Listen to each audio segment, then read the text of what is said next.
오늘 시편 105편의 말씀을 우리 함께 봅니다. 이 시를 지은 시인은 어찌 보면 왕년의 이야기를 우리에게 들려주고 있습니다. 근데 한 개인의 왕년의 이야기가 아닌 이스라엘이라고 하는 민족, 나라의 왕년의 이야기입니다. 근데 이 왕년의 이야기가 특별히 왕년에 내가 잘 나갔을 때를 이야기하기 위한 말들이 아닙니다. 도리어 과거에 이스라엘이 우리가 연약하여졌었던 힘이 없었던 시절의 이야기를 오늘 고백하고 있습니다.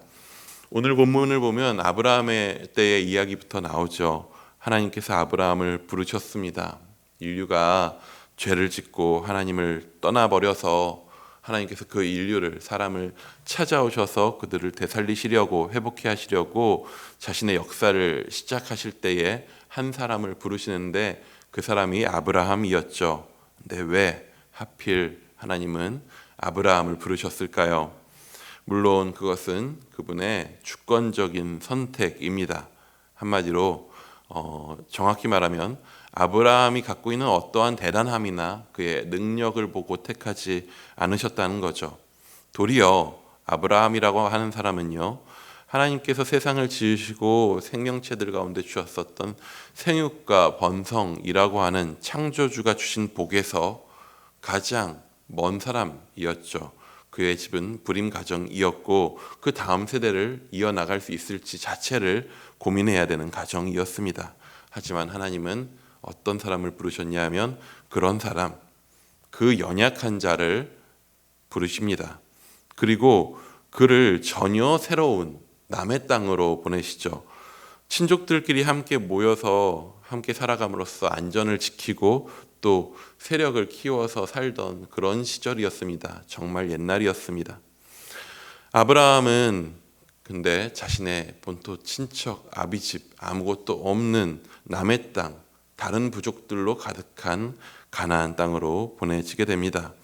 어찌 보면 그 가나안 땅에서 그 당시 가장 연약한 자, 가장 힘없는 자를 따지면 아브라함이었을 것입니다. 그럼에도 불구하고 하나님은 어떻게 하십니까? 우리 오늘 본문 14절 말씀을 한 번 더 같이 읽어봅니다. 그러나 그는 사람이 그들을 억압하는 것을 용납하지 아니하시고 그들로 말미암아 왕들을 꾸짖어. 하나님은 아브라함과 그 가족, 그 손을 이방의 땅에 두시되 그들이 너무나도 그 땅에서 연약함에도 불구하고 그들을 지키시고 도리어 그들을 통해서 그 땅, 가나안 땅 가운데 있는 왕들을 꾸짖기까지 그들을 사용하시고 그들을 지키시고 돌보셨다라고 하는 것을 오늘 본문은 우리에게 보여주고 있습니다. 그로부터 또 약간의 시간이 흐릅니다. 온 세상에 기근이 닥쳐옵니다. 그 먹을거리가 땅에서 나지 않아서 사람들이 죽을 위험 가운데, 생명들이 죽을 위험 가운데 처합니다. 그때 하나님은 누구를 준비하십니까? 하나님께서는 애굽 땅에 요셉을 보내십니다. 왜 또 하필 요셉입니까? 요셉은 그 형제들 중에서도 거의 막내였고 형들에게 미움받는 동생이었습니다. 힘없는 자였습니다. 그런데 그 힘없는 자를 택하사 하나님은 도리어 또 애굽으로 보내서 그곳에서 노예가 되게 하십니다. 거기서 또 억울하게 감옥에까지 낮아지게 됩니다. 하나님은 한없이 연약한 자를 더 낮아지는 자리까지 인도하신 후에 도리어 그 연약한 그를 통해서 온 세상이 기근의 저주 속에서 죽지 않을 수 있도록, 살아남을 수 있도록 사람들을 구원하십니다. 그리고 그를 통해서 하나님은 자신이 선택한 가족을 지키시죠. 연약한 자를 통해서 하나님의 놀라운 통치를, 구원하심을 보여주십니다. 그리고 또 더 시간이 흐릅니다. 애굽이라고 하는 강대한 나라의 폭력 앞에 노예된 백성인 이스라엘을 하나님은 지키십니다. 여호와의 강한 손이 애굽을 치시고 어찌 보면 당대의 세상 속에서 가장 강대국이 애굽, 이집트였는데 그 나라에 힘없는 노예된 백성을 굳이 그들을 택하셔서 그들을 건지십니다. 여호와의 다스리심은 언제 나타납니까? 이스라엘 역사 중에 이스라엘이 가장 연약한 중에 가장 잘 드러납니다.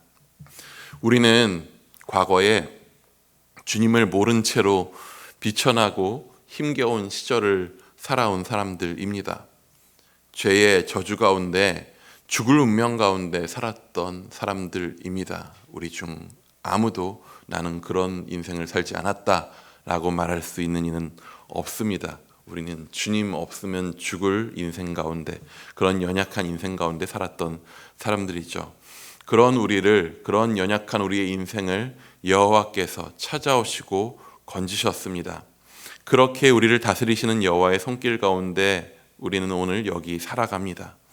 혹여라도 오늘 나 스스로, 우리 스스로 바라보기에 우리의 삶이 연약하여져 있고, 그래서 지치고 힘겹고 오늘 우리의 삶에 찾아온 고난으로 인하여서 어려우십니까? 우리 오늘 시편 기자의 옛날 이야기에 한번 귀 기울여 보기 원합니다. 그리고 또 우리의 옛날 이야기, 우리의 연약하였던 때에 주님께서 우리를 찾아와서 우리 가운데 주의 구원과 다스리심을 나타내셨던 그 일들 가운데 한번 우리의 눈을 돌려보기 원합니다. 오늘 우리의 자리가 연약하여 힘겹고 두렵다면 그 자리는 어느 때보다도 여호와께서 우리의 인생 가운데 일하고 계신 자리입니다. 우리의 연약함을 통해서 하나님께서 하나님 되심을, 왕 되심을, 이 땅 가운데 다스리심을 드러내고 계십니다. 우리 여호와 하나님은 우리 찬양의 고백대로 약할 때 강함 되시는 하나님이십니다. 그때에 하나님은 우리를 통해 무슨 일을 이루십니까? 우리 45절 말씀 우리 같이 한번 읽어보기 원합니다. 이는 그들이 그의 율례를 지키고 그의 율법을 따르게 하려 하심이로다. 할렐루야. 연약한 우리를 통해 주의 법이 드러나게 하십니다. 주의 뜻이 지켜지게 하십니다. 마치 거대한 세상을 창조하시고서는 그 거대한 세상 가운데 너무나도 작은 사람이라고 하는 존재를 통해서 그를 하나님의 형상이 되게 하시고, 그를 통해서 세상 가운데, 그 거대한 세상 가운데 하나님이 어떤 분이신지를, 그 모습을 드러내셨던 것처럼 하나님은 우리의 연약함을 통해 도리어 당신의 사랑하심과 선하심과 능하심을 세상 가운데 나타내십니다.